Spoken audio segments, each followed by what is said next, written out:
Tu as fallu pour à côté d'un hôtel. Baïbier. Qu'est-ce qu'il faut faire? Mais il faut quoi mener faire l'autorité judiciaire. Bassa la banquette.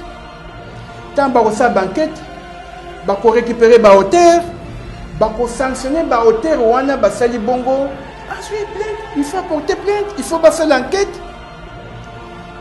Il faut d'abord bah comment aller dans la deuxième classe au Linda. Gérant un hôtel ou Gérant un hôtel. Agent secrétaire dans un hôtel. C'est ça le problème. C'est parmi bateaux pour interpeller en premier lieu. On doit porter plainte avec les gérants qu'ils viennent se justifier parce que chaque chambre a des clés.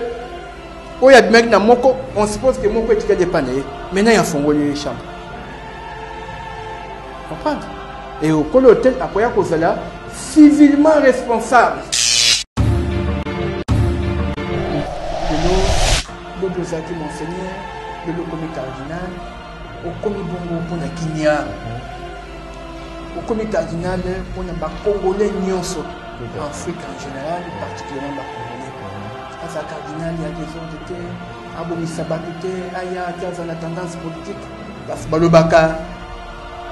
Un pasteur, à sa communauté du village, à sa papa moko ya conseil, à sa papa moko ya kosangisa, à sa papa moko à tout moment à d'autres positions et à se référer à amour. Naibisaki bino la fois passée que arrestation en ezaki malamu milité. Vie grandeur et artiste musicien Kofi Olomide. Parce que dans le Baka, tout ça n'a pas Wemba a Kofi accueilli, mais les autres sont Kofi. Yende à ça vraiment. Alors Bakanga qui est de manière brutale. Makambo to Baki on la fois passé que ça qui m'a milité jusqu'à ce que ba traumatisé qui petit wana na ba ja à parquet. Ba traumatisé donc ba ça qui mouvement violent. Il y a un moyen la panique peut-être première fois à se retrouver devant l'agent tout ça il y a un même na kufa en tout cas ils ont qui mal milité ça mal milité donc le dossier wana il y a eu homicide involontaire parce que dans l'agent qui kokan kofi il y a une intention à kobomater on comprend mais il y a une intention à bomber chauffeur à profiter voilà. Mais circonstances où on a il y a ignorance na bango en tant que agent de l'ordre, en tant que ministre ya parti, ignorance ya quoi le matière oyo bango bakosala pendant exécution ba acte judiciaire. Il y a un de ennemi de ma question.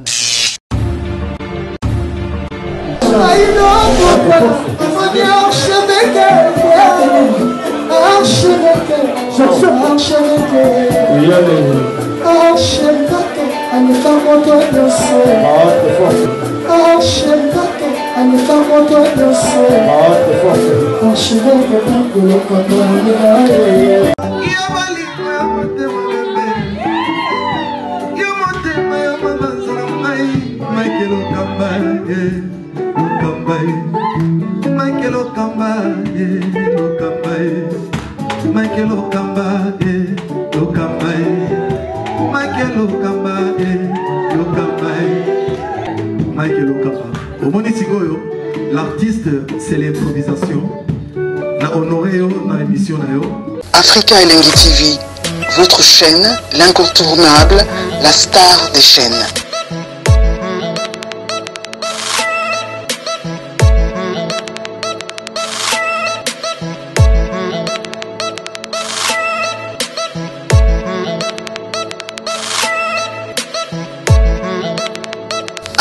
Africa Elengi TV, la magie de l'info.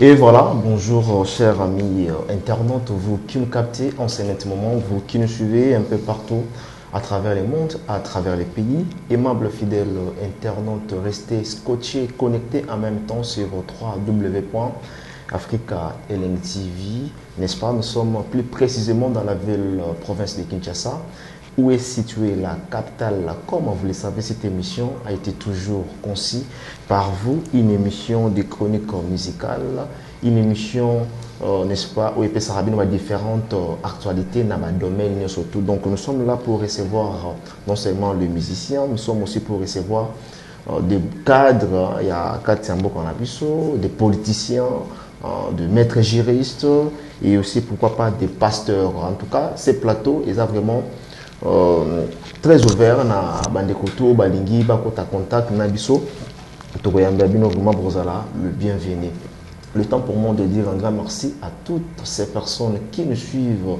Je dis merci à Willy Mouchen, le véritable Kodjamboka, et pourquoi pas à celui qu'on appelle Gauthier Mascotte, l'ingénieur des banques. Mesdames et messieurs, aujourd'hui nous n'allons pas évoquer pas mal d'un sujet oyo et na Kinshasa, na Mboka na biso. C'est parmi d'actualité les dominé du monsieur Kofi Olomide.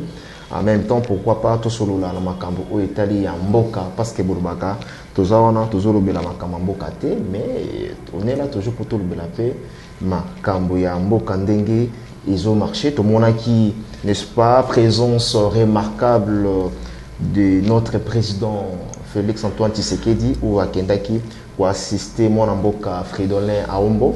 Tout le monde qui absence à mon Mboka Fridolin à Ombo na présence n'est-ce pas na prestation de serment il y a Félix Antoine Tshisekedi polémique et sa place wana. Et là on est nécessairement qui absence il y a évêque Fridolin na prestation de serment il y a notre président actuel. Mais tout le monde est présent du mois, présence n'est remarquable avec toute forte délégation au Bakenda qui peut assister. Tous en mettre avocat ou tout partager ensemble dans un amour de plateau ou déjà bonjour maître. Bonjour député journaliste. Bonne santé. Santé Zamalam. Voilà. Avant tout, quand on a vif, il y a différents sujets na biso. Moi, au koyi sabato. Donc, moi des circonstances na batu tout bazo occasion au tarabiso. Oui, batnyes bazo tarabiso, baye babengai kombo na eza maître Mukwai Jean-Paul. Nazali avocat ya Mboka oyo. Alors, numéro nanga ezali 0421 238 2288 039 098 518. Voilà, maître Jean-Paul Mukwai. Oui. Voilà, Jean-Paul Mukwai. Alors, maître, santé Zolega bien, boni ba évolution. Yo sana baroni ni batwa préciser batwa. Oui, na sana baro ya bandundu. Na tableau de l'ordre. Na tableau de l'ordre. Voilà, to bengu il s'agit bien ba mambo Italie quand même vous a agrégé, vous a spécialisé en matière voilà. Oui. Ce que je peux dire voilà, na côté Italie il y a droit pénal et avant tout quand on a mambo Italie sous je me assez que tout y a directement parce que na cas où même qui Kofi Olomide on va parler de Kofi Olomide maintenant. Oui.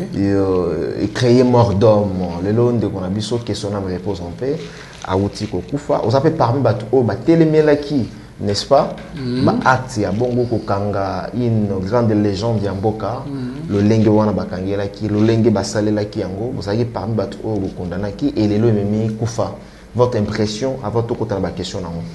Merci beaucoup de vos journalistes. On a eu Sakibino la fois passée que arrestation en ezaki malam mingité. Vie grandeur et artiste musicien Kofi Olomide. Parce que na lobaka tozaka na pa wemba akufi akei mais les autres sont Kofi Olomide. Yende à ça vraiment. Alors bakanga qui est de manière brutale. Makambo tolobaki yango la fois passée que ezaki malam mingité jusqu'à ce que ba traumatiser qui petit wana na ba ja parquet. Ba traumateur donc ba ça qui mouvement violent.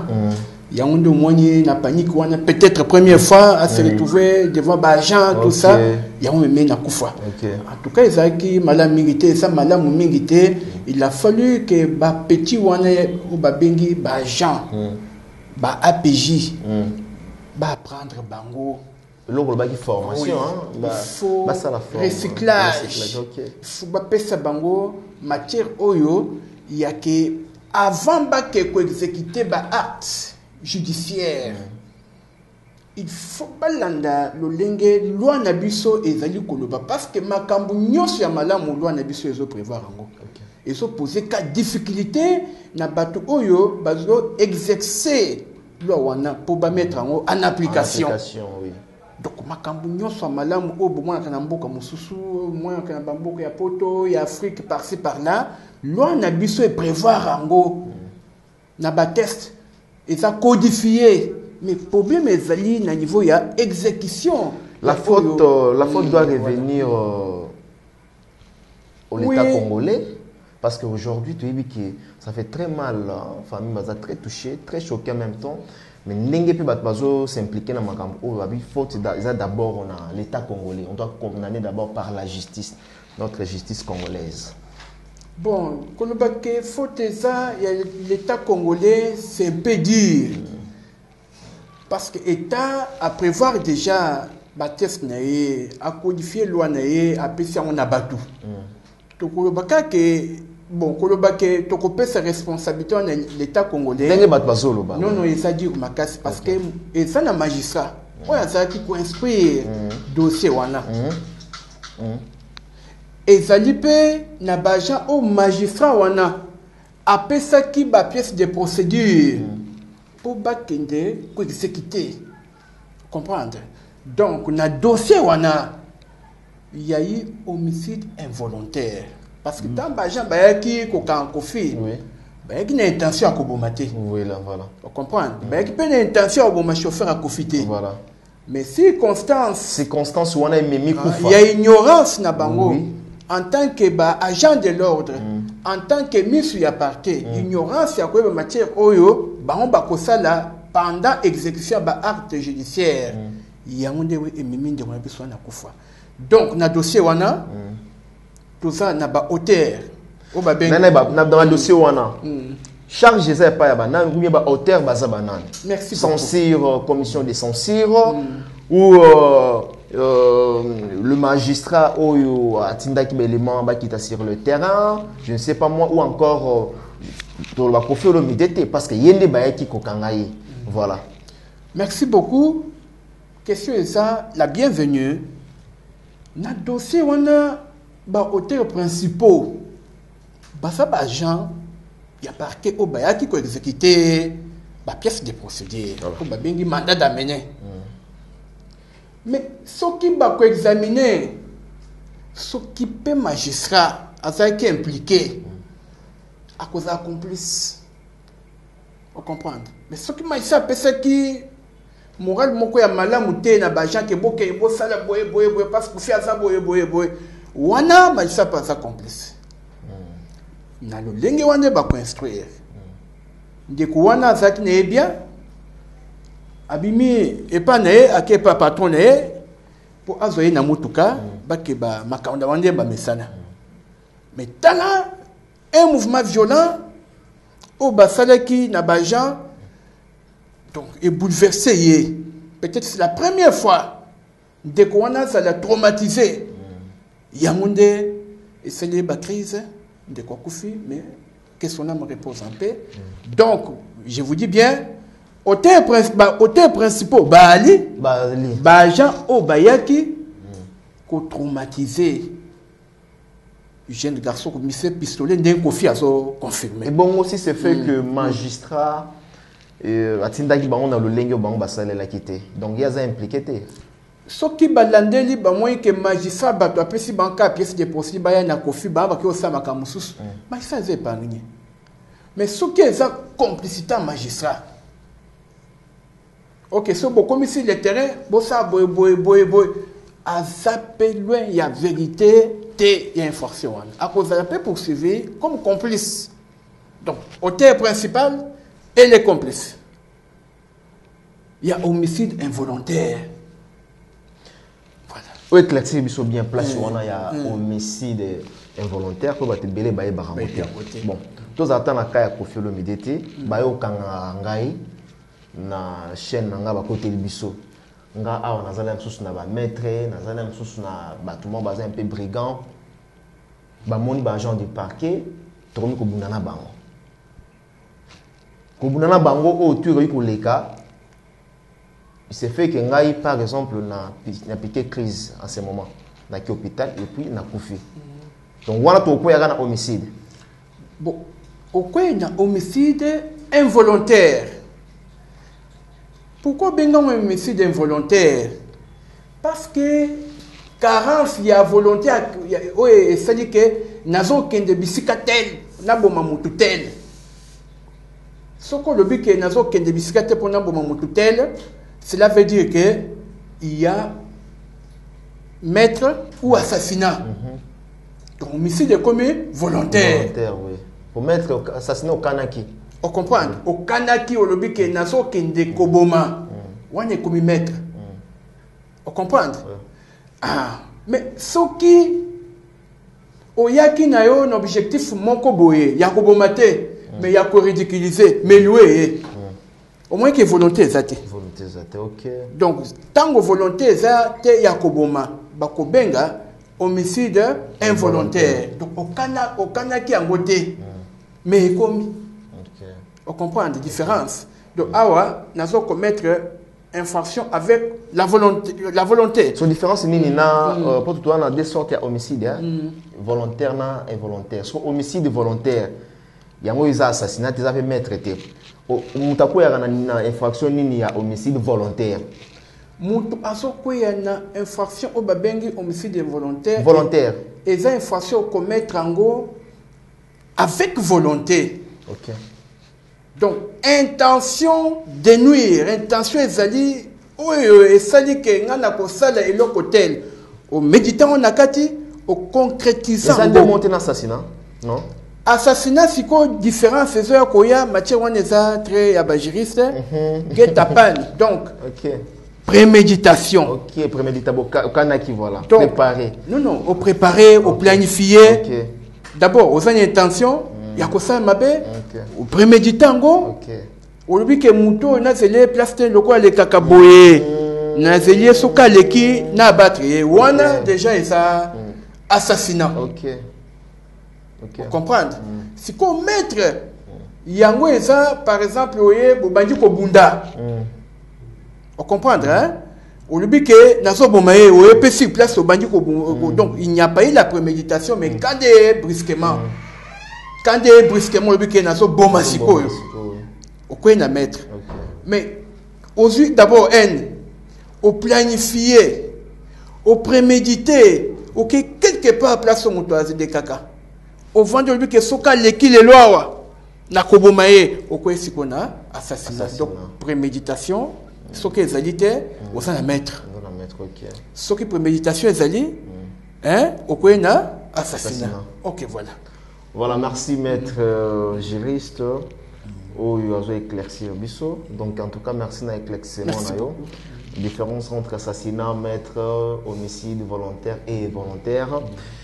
Voilà la bateau boy baraté, hein. Donc bah pesi biso ba détail, il y a ébélé. Alors maître, pour toi kanga parenthèse voilà, qu'est-ce que tu peux dire ou qu'est-ce que tu peux demander en fait na l'état na biso? Na makambo ekomeli Koffi Olomide. L'état na biso, lelo toza na gouvernement Afrika. Pour na biso ba congolais, to lobi ke gouvernement kala wana ya ndeko Kabila atandenga kende ba batikali ezaka gouvernement moko na ba intention mabe. Vous comprenez?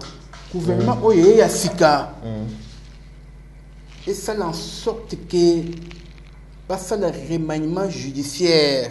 Ba remanier bango batala ba magistrat oyo ba biser ba magistrat wana basala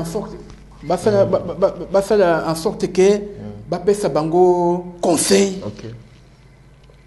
ba la kisa bango ba se référer na loi ba code nyonso ya ali ba l'état congolais déjà parce que la Genèse il faut maintenant ba déboulonner quelques magistrats.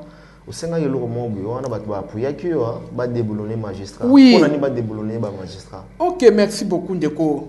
Batouana, Bamesana, toujours, Namabe, à Bango, à 18 ans. 18 ans, on son Ndeko Kabila Sali, Batouana, Basaki, vraiment, Moussala Malamouté. Au comment parce que, oh, il y a ça, ta famille politique telle.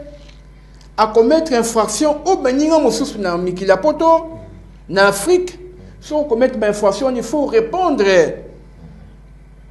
jusqu'à ce qu'on indemnise victime. Mais ça n'est fort, il y a quoi tout fait. Infraction commise, il y a un homme fort, il y a un régime à Kabila pendant 18 ans. Et là, quand on a des politiciens, il y a idéologie d'abord, comme il y a magistrat, parce que il y a un par canal, il y a un déconné parce que avec la présidence de la République, il y a un ancien régime. Il y a la même idéologie. Donc, il y a Zaliwana pour protéger les antivaleurs. Nous sommes salama na bande ethnique, les camarades, les familles politiques. Il y a un président de la République que ce n'est pas seulement utile à déboulonner homme politique. Est-ce que c'est facile chez nous aussi? Mais c'est très facile. Asa garant de la nation. Asa garant de la nation. Asa magistrat suprême. Voilà. On comprend. Même l'ensemble. Et il faut déboulonner quelques magistrats. Oyo, babengi bango seigneur et anti-valeur. Je risque pas de payer sur les marchés. Il faut organiser des tests. Oui, quand on a nouveau magistrat. L'Assemblée, ça n'a pas tout. On comprend. Pour moi, c'est un député. Non. L'Assemblée, les assemblées à l'obité. On met tout ça, les loi mon côté. Il va changer le loi, maître. Il va changer le loi. Il n'a pas vérité. Il va changer le loi. N'a pas sur exemple. Oui, n'a pas Congo remarqué que gouverneur et vice-gouverneur commettre acte moko boya immoralité. Mais il est qui caraboye. Non. Il est qui caraboye. Il est quitté. Il est qui maître. Il est qui tout le monde va rendre moi justice. Justice à Liboso et sa famille n'a pas politique. Cordon à Bango. On est mis ancien directeur à cabinet chef de l'État. Et puis on a démissionné. Cela veut dire que l'autorité au Bino Boyebaki, il y a 2018, il y a 18 à Kabila, et ça va autorité de l'autre. Parce que Nakala, et donc on a les Kanango, Bongo, mais au moins que FCC, et bien si Bango, va démissionner. Voilà. Donc, Parlement, les lots, tout ça, c'est qu'on a mouton. Et ça, Parlement, est conscient. Parce que c'est que la fois passée que le geste passe, mais leur lumière reste rayonnée.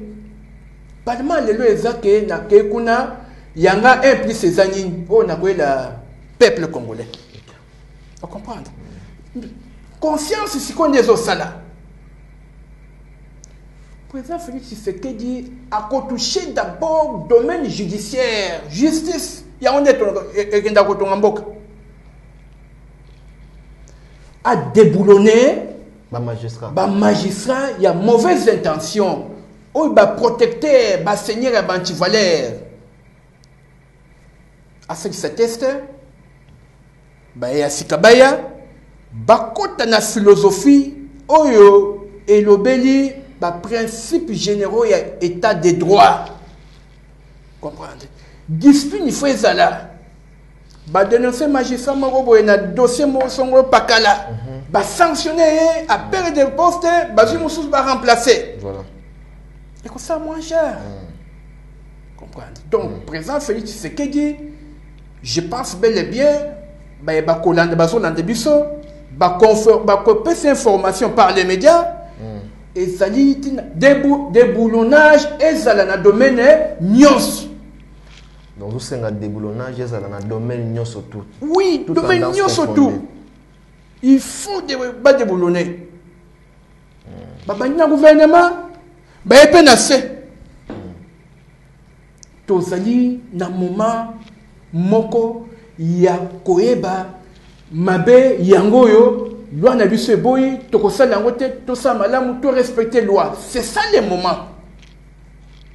Il y a une parenthèse, il y a une autorité à lobby, na oya lelo ba keseni, ba oya lelo baza en conscience. Ba oya lobby conscience exacté. Voilà le qu'on a quoi biso de journaliste. Merci Jean-Paul Moukouaï. Donc merci beaucoup. et tu entamé directement dans ma solo parce que on a déjà où tu peux éclaircir biso n'engue pe bosenga noza donc va déboulonner ba magistrat ou bazana mauvaises intentions. Donc je pense bien que le message est bien passé. Alors tu vas déplorer pe kaka na mboka zolo ba tu échanger mais tout moni artiste na biso Fally Ipupa ou azala qui victime d'un viol et d'un vol. Oh, bah côté là qui na quatre chambre na niveau ya Kisangani et billet montre il y a 2500 € et puis en espèces comme ça billet 14 000 $ et quelques bijoux. Alors maître impressionnant les années ni mutalali l'hôtel tala insécurité toujours en bokande bat bazo acquisé et mutalali l'hôtel naé a fouti bambongo naé après baï kokote laé na clé mususu mi balé clé mi balé babuki place bandai kulala yozolo ba a mboka ezosala état de droit yango nde yango papa.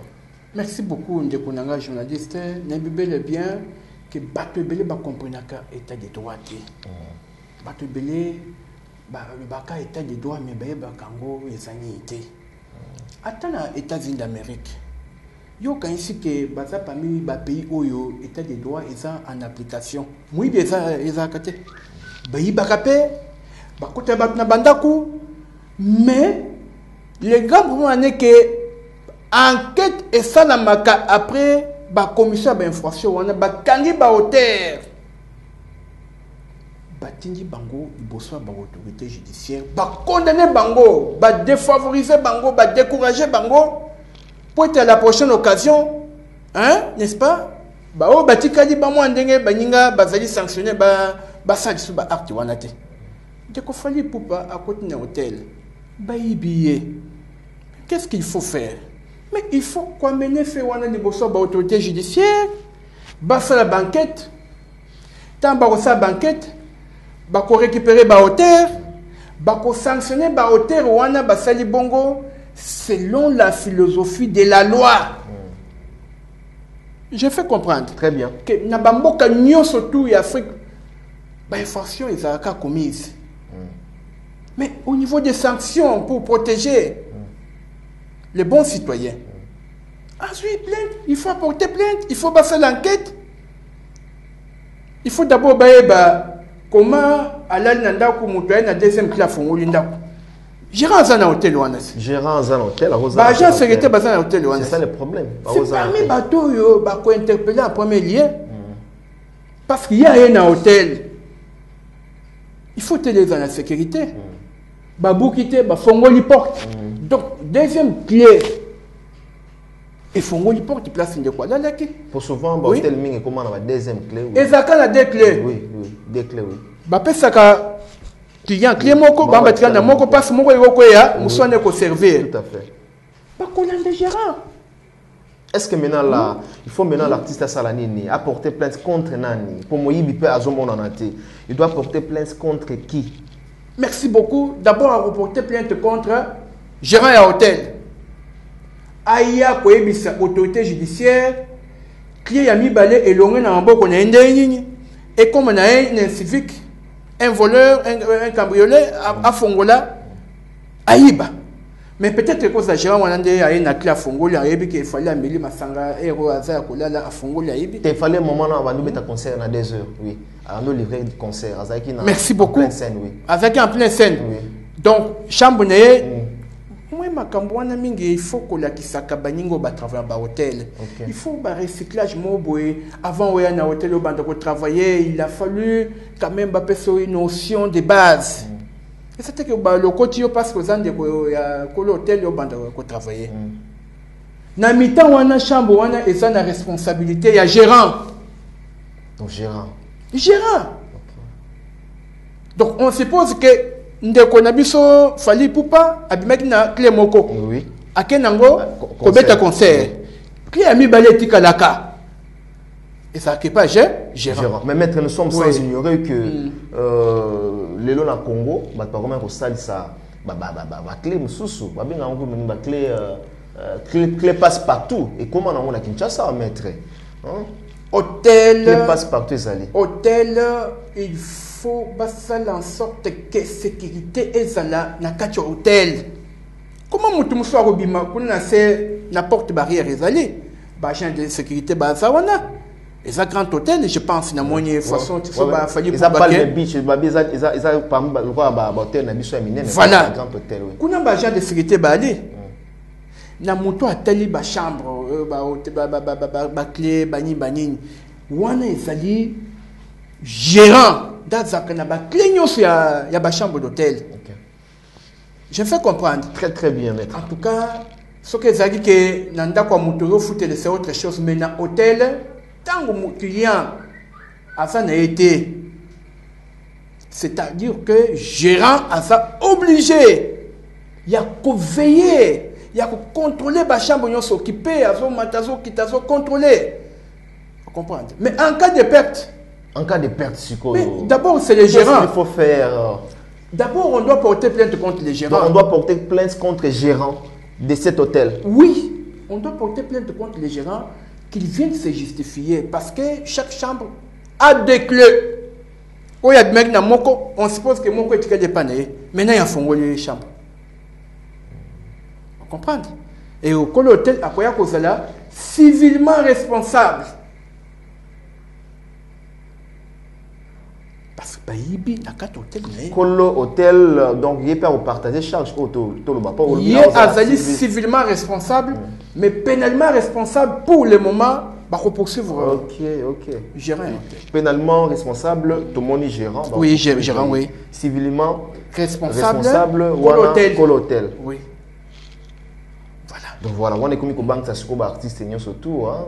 C'est très dangereux. C'est vraiment dangereux. Voilà, donc ça fait très très mal là. Fali à côté de Nakawana. Courage à toi, Fali, Ipopa, Handicap, la merveille. Je pense que justice et ça là, Moussala Naka donc, Naïbi qui est déjà fait porter plainte. Il faut vraiment porter plainte parce que solution vraiment il faut aisément. Pour tous les cas, place Wana, oui, qu'on conclure. Oui, je conclue tout simplement qu'il fallait Poupa à se constituer partie plaignante. Côté ce qui va poursuivre le lot, gérant Wanana l'hôtel et pour faire en sorte que à la prochaine occasion, on renforce le système de sécurité na bango. Et quand il y a l'impunité, à porter plainte, enquête est ouverte contre d'abord les gérants,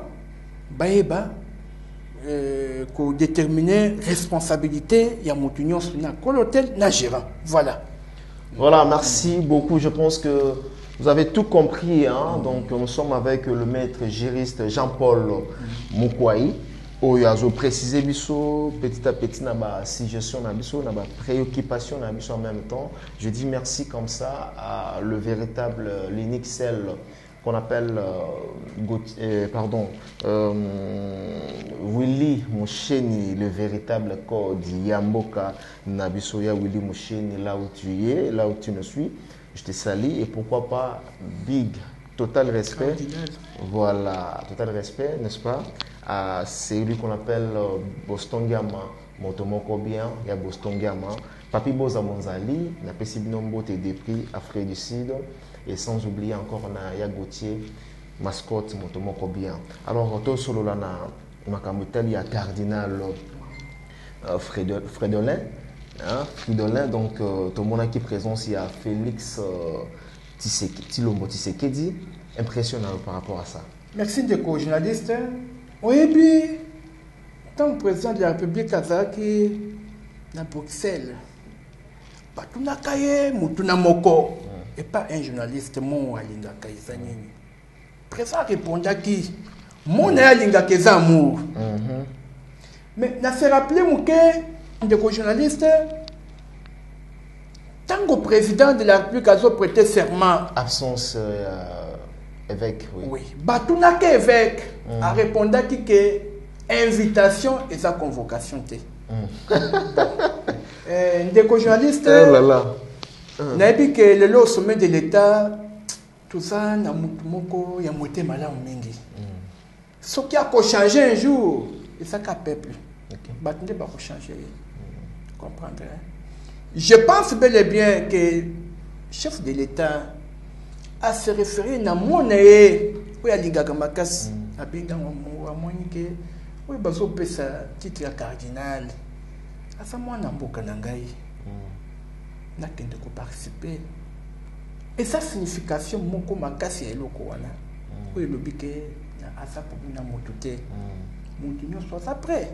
Bah, on va l'ensemble. Donc, je pense que le bien place cardinal à Zali. Actuellement, corrigé Pemingi. Corrigé. Il y a le coup la compé cardinal.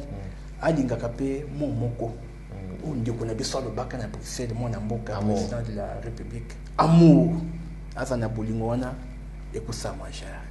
Mais le qu'on est dérangeant même Batebele avec Alobaka que invitation et sa convocation parce qu'on rappelle un et mais surtout qu'il on a anglais monsieur le web donc apparemment bané pour assister Félix Antoine Tshisekedi je pense qu'il y a peut-être la vérité ou comment parce que bah on va une base de données. D'accord. N'est-ce que Monseigneur, à l'époque, le cardinal, Bakosakaye. Oh, à quoi ça m'a Bakosakaye n'a pas n'amboka, y a la mouka. Baibisakaye, voilà, Moutoanate, Azamabe. Tribalisme était, tant Moutounan a Uchikoya. Batubé, Bababaye, qui non, Moulouba, ceux qui avaient pouvoir, les lots, Ako, Nyatabatlet, Bakaya, c'est tout ça. Mais Moutouanaye.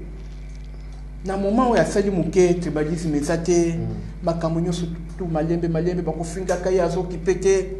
Pas de comprendre que non, mouto, to quand il fait qu'à Rosabo, mais le lot, à ça boye. Donc, et ça qui est il y a Monseigneur Fridolin Ambongote, et ça qui Batmo boye, hein, Banamboka kaka, Batmo boye, Banamboka kaka, au Babingaki à l'époque, au développé au babé tribalisme, au babé haine, Bakenda ko memele. Hein, mensonge, il y a un de moins qui a fait position mon coboy. Mais acte wana de quoi salir chef de l'État et ça acte moko c'est un modèle à suivre. Le lot biosaki monseigneur, le lot commis cardinal, au commis bongo pour la kimia, au commis cardinal pour la congolais nyonso. En Afrique en général, particulièrement les Congolais. À sa cardinal, il y a des autres qui ont mis sabatouté, il y a une tendance politique. Parce que Balobaka, un pasteur, hein, à sa milieu du village, à sa milieu du village, à sa papa moko ya conseil, à sa papa moko ya kosangisa, à sa papa moko, à tout moment, à oppositions, il y a se référer à mon amour.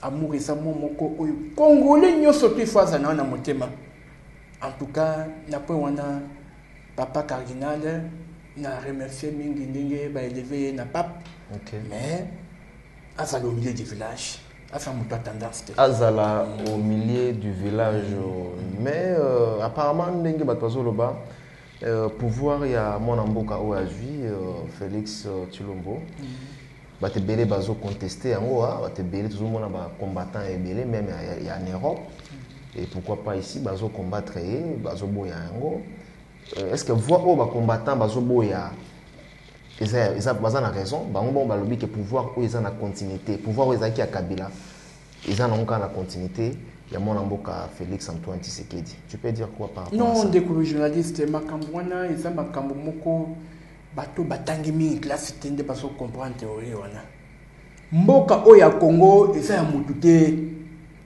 eza mboka ba congolais nyonso mboka oya Congo eza héritage pour tous les congolais. Alors Tshisekedi Félix Antoine Tshisekedi la tineka masque tout le monde wana ya masque surtout longola encore Kabila te za bongo tendeko soki eza ki bongo ba ennemi juré ya Kabila ba ngamba nyatamboko te ba ennemi jira Kabila ya tamboko te ba saki ba prisonnier exilé la exemple typique ya mwana mboka Moïse Katumbi. Ah combien de fois bakaba boyi avion nekita voilà on est au courant non mais quand même azalia na mboka oui to boyi te mais ezoko parce qu'on a niveau avion papa tout ça na ba règle oyo ezo régir domaine wana actuellement il faut le respect strict de la loi avion pour ekita loi ezali ba règle ezali il faut ça conforme na ba règle wana mais azala est déjà conforme peut-être azala déjà conforme na moni bongo te wana ça les ont dit na so confirmer le sa mutnanga Et ça, les ont dit, Bavio ce kitaka, Bavio Bambemba et Yaka, il faut qu'on remplisse les conditions. Comprendre. Mais le leçon qui, mon colo avion, a circulé librement. C'est avion de Konanga. Parce que mon colo avion, il y a Kamina, Katanga, Kinshasa, a circulé librement. C'est avion. Papa. Donc, ennemi Gérard Kabila Zongi, prisonnier Kabila Loba, qui va mater Babimi. On se comprend. Gouvernement Obima, et ça dit combien de mois? Ce qui est vrai que Félix Saza étiquette à Kabila. Comprendre, dans sa marionnette, il y a un Kanissa. Mais le gouvernement Bimi aussitôt. Le gouvernement, et vous me dites ma casse Obima parce que Félix Saza a contesté. C'est idéologie, nous nous voilà comme à Zongi Sango. À l'heure actuelle, tout le monde a président Abimi, a commis président, ex-président. Azalaka na monopole, azalaka na continuité. Et ça, bon côté, et ça royaumeté. Tout ça na kati ya état-nation. Et ça royaumeté. Batu oyo ba kozala kaka na idéologie wana. Batu oyo ba kozala na idéologie wana. Batikala na idéologie wana. Puisque tout ça pour avancer. Tout ça pour avancer. Kabila a sa leki, a sa ex-président, sénateur à vie. Le Congo est s'agit dirigé na président de la République comme Bengi Félix Tshilombo Tshisekedi. Très bien, je me dis journaliste. Un État, une nation, un seul chef de l'État. Et après 2023, toko mona biso ba peuple soki nde Tshisekedi a saigné malam toko reconduire soki a saigné mabe toko sanctionner poto zo mutu mususu oya koya ko banda place oya soki. Mais dis-moi selon yo Félix Saza na bonne voie azoki le malam. En tout cas, jusqu'alors 7 mois Félix Asali et zaneti 5 8 ans on de Kabila Sali na pouvoir. Et tout ça n'a pas chantier ça partout dans RDC de Goulanga. Gratuité coût de l'enseignement en RDC aussi mbaté tout le monde a grève de part et d'autre dans différentes écoles. Tout le monde a que non bana bazotanga les sous-soutés tout le monde ba molakisia na lingala donc bazoyalité parce que bazomona makambo simba na ngote. Or toye ba na mboka nous il faut pas prévoir déjà makambo wana avant beaucoup instaurer système wana. Biso ba cotisation encore mbala moko boy. D'abord, pour votre information, la gratuité de l'enseignement, ce n'est pas un don. Vous comprenez, n'est-ce pas? C'est un droit. Constitution en Mboka et le gratuité de l'enseignement. Oh, il va violer pendant 18 ans pour un manque de volonté politique. Tu sais que tu as posé la tête? Aïe, pour ne quoi appliquer en intégralité la constitution, la loi. Parce que gratuité, il fallait constitutionnel. Où il y a qu'on respecte, on a violé la loi. A violé la loi. Ce n'est pas un don, mais c'est un droit pour les Congolais. Il y a un lobby qui est respecté la loi Oyo et le but gratuité enseignement. Ceux qui ont respecté, vous savez, on respectait comment on l'a supposons que nous avons enseignant mususu ba no futa ba $500 ou $600 et sanga lelo tie ba place nene là bozo luka pe bo prévoir loi boye ba pe que non il faut tout banana na boye bon ça na ngokanga na maloba kaka boye ba prévoir loi té et pas Tshisekedi aye directement la loi té gratuité de l'enseignement loi wana ezala qui déjà mais là bo appliquer avant qu'on appliquer c'est-à-dire ba appliquer avant qu'on appliquer pour l'année bah ça de façon assez que non enseignant tel abandonné qu'on gagne par exemple $500 $600 nazo ba bonga connaissance des causes na yebi ba enseignant ebelo bazo lela bando ko futa bon ba $700 lelo ba ozo ngoli sous-souté sur place où on a payé un beau cajou avancer selon pour la banque mais il faut se sacrifier pour les pays bambo konyo so Chine par-ci par-là batouana ba se sacrifier pour na bana mboka yo ko linga intérêt no $700 té oko se sacrifier oui, non. Balobité Makambwanzela. D'abord, Banque mondiale et PCBISO, dont il y a $1 milliard dans le domaine de l'enseignement. papa mutu moko obongisa mboka te na yakosi yo likambo mboka eza likambo ya congolais nyonso tout. Mais il faut se sacrifier pour ton pays. Yo ko ñozo $700 pour moi non na basi. Mais ba congolais belo yo ba komba kuluna ba sa encadré te ba continuer bongo. C'est ça l'amour du pays. C'est ça l'empathie du pays. D'abord, bateau bazo aspirer pour développer mboka na bango. Ça commence par toi-même. Tu dois te sacrifier pour ton pays. Tu dois te sacrifier pour tes compatriotes. Le sacrifice aussi, on a pas besoin pour la garantie.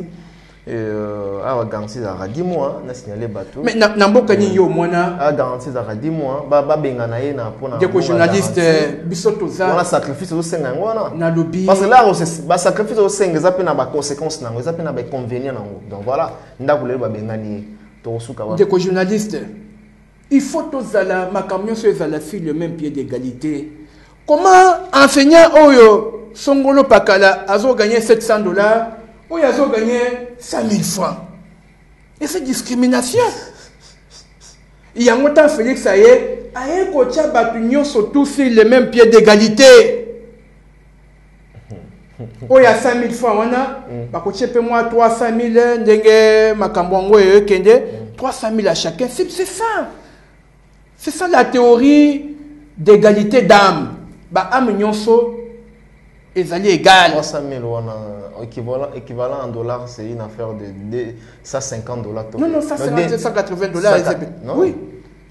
Pas $200, donc $180. Nani tia équivalent à dollars pour pas comprendre. To banda wana de konanga tout. $180 selon yo, c'est bon pour na. Non, to banda wana et kokende komata petit à petit, auti koya. To banda wana biso nyonso tout likambo mboka eza likambo mutu nyonso ezala yo ndeko journaliste ezala ngande na vandi bo avocat biso nyonso tout toza na kati ya okanisa comment mboka na biso ekoki kotombwama eza likambo ya Félix ye mon côté. Vous comprenez que journaliste loi et lobby que enseignement de base eza gratuit. Voilà, dans une même pied d'égalité, vous évoquez le comment ça très important. Je dois quand même signaler à tous ces à tous ces partenaires au Batarabiso et puis à tout le monde au bazo prêter biso vraiment matoy na bango bazo randa biso. Là on est dans une même pied d'égalité. Au sein de la légion, car on a enseignant, au sein de la légion, tu as député où le bazo gagné 12 à 14 000 $. Au sein de la légion, on a toujours ça la légion dans le domaine union. Mais aussi, non, pour Félix Chilombo, à Lingi Batutu Bazara, dans une même pied d'égalité. Tobo Yangote, on ne disconvient pas. Mais à Talaki Nangambo, il y a des députés, tu as Bazoli Yambo, on peut Bazosala Moussalate, et belé. T'es un journaliste. Un enseignant, 1800 $, maître Jean-Paul. Mais un député, ça vraiment comme un enseignant, a gagné plus que donc 10 000 à 13 000, 14 000, ça dépend. Député provincial, député national, voilà. Kolobake, un enseignant, et député aussi, là, comme côté de Konangaï, que député a travaillé. Non, je ne généralise pas. Oui. Certains d'autres, merci beaucoup. Voilà. Nous répondre. Les États-Unis d'Amérique, un député touche plus qu'un fonctionnaire. Voilà. Et il y a une égalité. Namboka nyonso tout baso futa mutu selon qualité na battribution o yazanango. Selon qualité, hein? Selon qualité na battribution o yazanango. Okokozwa enseignant o comparé na député tende konanga. Ata oke na France. Tala décalage maître. De konangai. Décalage. Makambo nyonso wana na ebisio ezalaki système ya 18 ans ya Kabila. Oyo a considéré qui petit peuple était. Pour la Kabila, petit peuple a sa nyama koko vivre richesse en bokate. Tout ce qui est malembe de journaliste. Tout condamné à été parce que tout le parlement congolais il qui sait que tant qu'il a pouvoir à côté parlement on a ezaki déjà avancé ezaki na ba aspect moko boye neto soulever ya ba salaire on a na ba nini on a ba futa bango ya 10 000 $, 12 000. Mais à côté yango ce n'est pas facile à y aller directement. Allez, non, voilà, on doit faire ça. Député moko a touché $100. Bakobengango dictature. Bakobengango non au président il y a démocratie à respecter loi. Il y a un azo bisoke makambo nyonso ekokendaka malembe. Vous comprenez? D'abord ba toucher domaine enseignement. Lobi kuna yokaki akendaki ko inaugurer hein na domaine ya agriculture.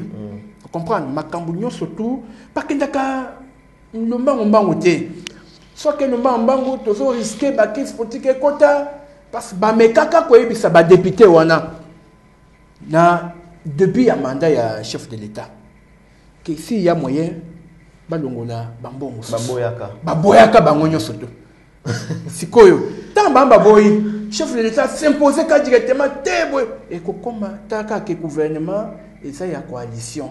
Et comme non, tu es à respecter le principe de la coalition, tu es surtout. Parce que préposé qui bango. Souci aux gens lelo, moi nambo ka fait ce que azaya ki nangope. Baboya ka bango surtout. Vous comprenez? À quoi une théorie à dictature te atiki nan. Mais kolobake un enseignant au côté a touché $700 ou a touché 100 et ça madame mingité. Tout se sacrifier pour namboka de journaliste. Pour moi, quand je dis que les sacrifices à Congolais, qui sait que les gens qui ont vendu la place Azali, à Kobon, ils sont beaucoup de mon côté. Il y a Azali pour veiller que Bissoto soutenir, tous en a conscience. Qu'est-ce que nous pouvons faire pour notre État? Parce que tout est passé, tout est vanité. Tout est passé dans la génération. Ceci, tout est en espérons que social parce que ça l'a raté social. C'est bel et réclamé par déclaration tout peuple congolais azolela nzala azolela nzelate azolela rolia azolela mona transport ezala bien et puis courant ezala aflala atala nzala dans la place bien. Est-ce que espérons vraiment que social est ou bien kozwama? Je vous rassure yoka discours ya mwana mboka na Bukavu nasaki na pongi pa nanga na landie na télévision et senga passe mingi mwana mboka lobi ke akokufa azapre akufa pour na kimi contre na RDC en général particulièrement na est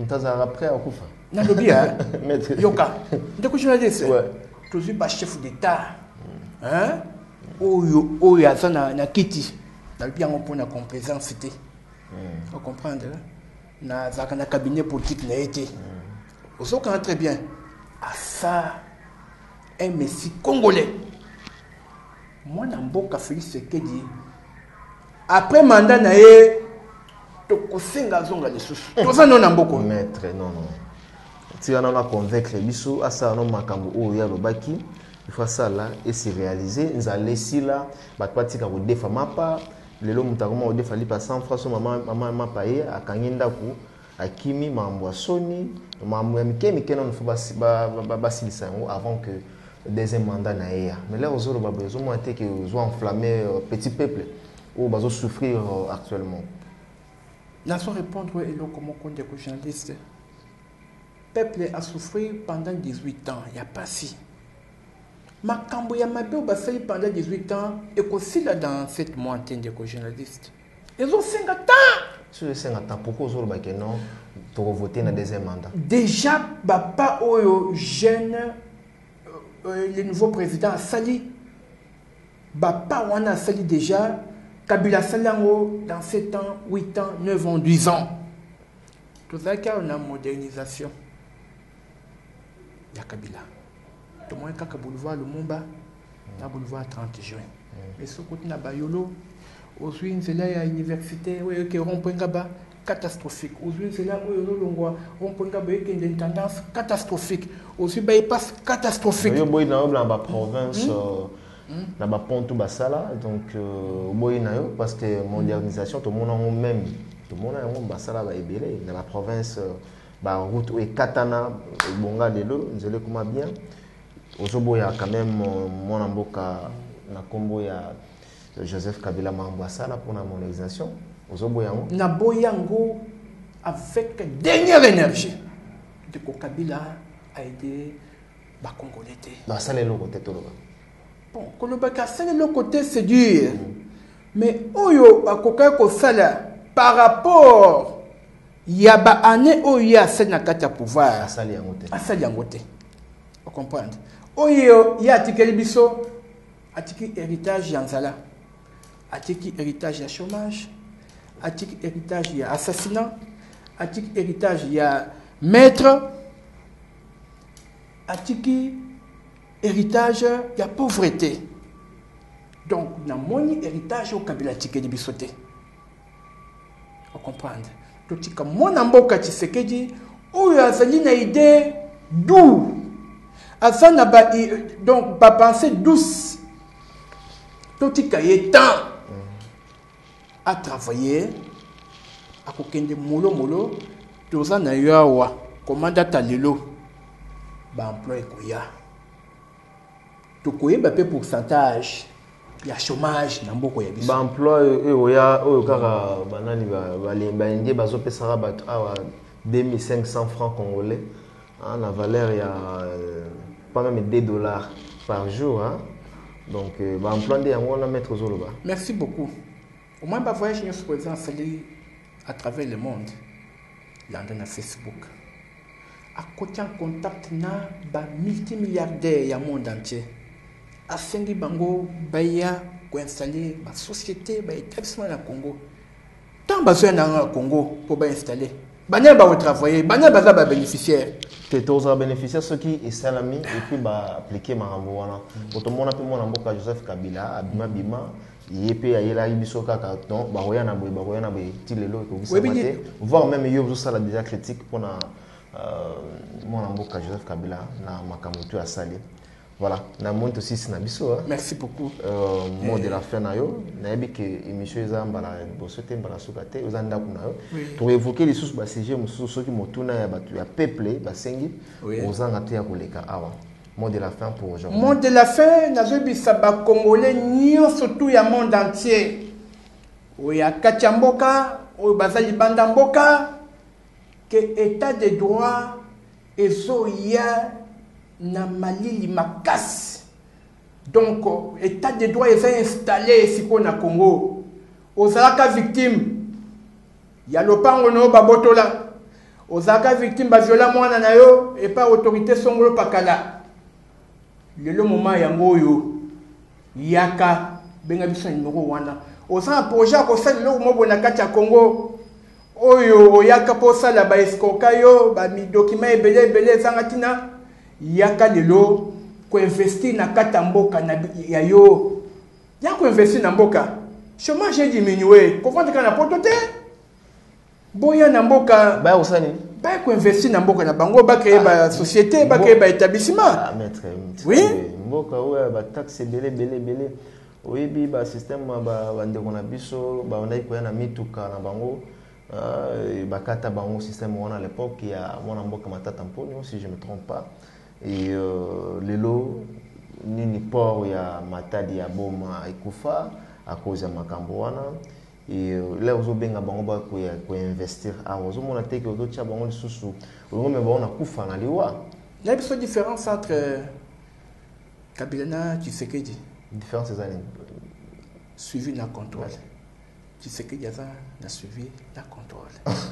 Différence ya mwana. Oh, différence Kabila na Félix c'est ça que Félix Azana suivi na contrôle. Kabila, Kabila zanga kaseno. Kabila vanda ki nanda kune mingi. Asak suivi na eloko ata mon côté. Ezaki soki bongo ebimi batne bazwi batwe banda. Suivi na contrôle wana to kene musika te mettre 15 000. 15 millions de dollars. 15 millions. Si on essaie ici, Zéro. les Et si et mon anité, attends 1000 dollars et bimité, et si l'année. Ton loba en haut sur les bimis. N'a pas répondre aussi pour eux. Sur les autres, suivi la contrôle. Au moins, vous avez se contredire. Vous avez se contredire. Félix, c'est que Dindenga Zaliwana 15 millions de dollars. 15 millions de dollars. Yokana Biso. Félix Dindenga Zaliwana a protéger Bantivalérité. Pour votre information, ce qui ndeko na biso o babengi na kombo ya Vital Kamere. Avoir 15 millions wana belelo baza na Félix ensemble était. Et puis signature ata moko ya ndeko na biso Vital Kamere ça na 15 millions te. 15 millions wana ekindaki na programme ya 100 jours. Pour votre information, bateau ba yebi angote. 100 jours. Maître. 15 millions wana za ko bima pendant 18 ans. Au côté na bateau FCC 18 ans au basali 15 millions et bima kaka chaque année et kenda wapi. Ils ont trace ni. OK. On comprend. Mais ce qui moi na mboko ya akuti na caisse vide, azu 15 millions à 100 jours, ma belle safi. Maître, tu vois le babou quand ça. Non non. Bah quand ça que l'on a 15 millions, on a yo qui déjà 2 millions. Tété, ça bon côté. Pourquoi ça dire était moi na zo biso que moi na mboka Félix Tshisekedi ndenga zali wana acteur chef de l'État a coquille pour travailler mon côté na bateau anti-valeur. Ce qui réellement que 15 millions on a besoin quand on a des Vital Kamere. Mbela ça li bande ya présidence. À ça directeur cabinet. Ça c'est. Non ça c'est na zo biso. Oh tu les kaka na CC ba eza ba jabo pour tout qui kamakambo wana. Et ça ko bibisa valeur à moto. Vous comprenez? Tant ba contrôler, ba sali contrôle, bataille 15 millions et moi na mboka Vital Kamere à ta signature, mon côté, na 15 millions. Ouais. C'est regrettable. Bon, tu as dit que tout est possible en Congo, il peut couvrir mon sous-sous. À tous qui, il peut couvrir. Président de la République. Tout est possible. Ah, on a mort en Abissou. Donc, tout ça en Congo. Non, et ça peut monter. On a eu tout et aux oignons, le baquet, tu sais qu'il dit à couvrir caméra. Non, tu sais qu'il y a un moto, il y a couvrir battu, il y a anti-valérité. Ce que Zaki Bongo, il y a du bande. Comprendre.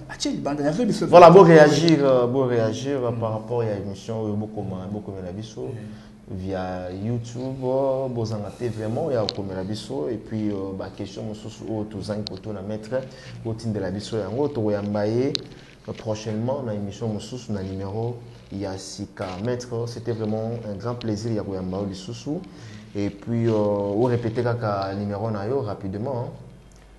Bato nyonso oyo baza na ba dossier judiciaire étouffé na ancien régime ya ba magistrat ya ancien régime benga biso na numéro wana toko déboulonner bango 09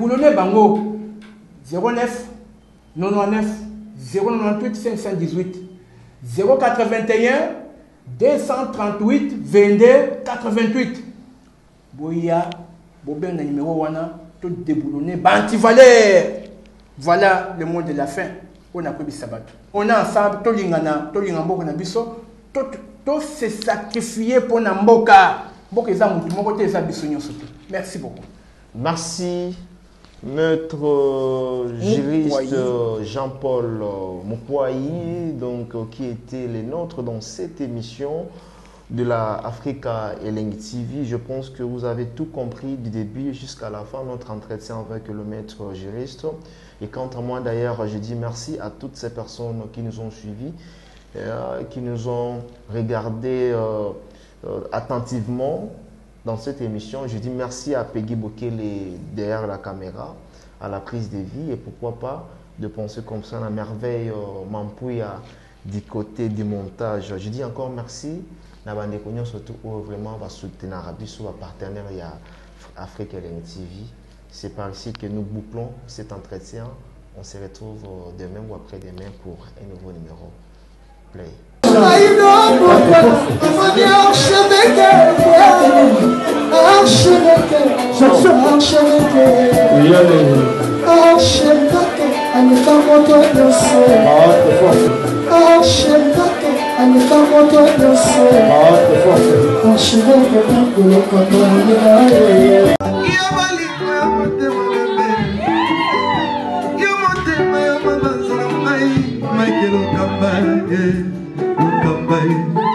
Michael Michael Okamba, Okamba, Michael Okamba, Okamba, Michael Okamba, Okamba, Michael Okamba.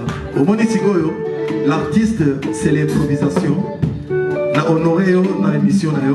Africa Elengi TV, votre chaîne, l'incontournable, la star des chaînes.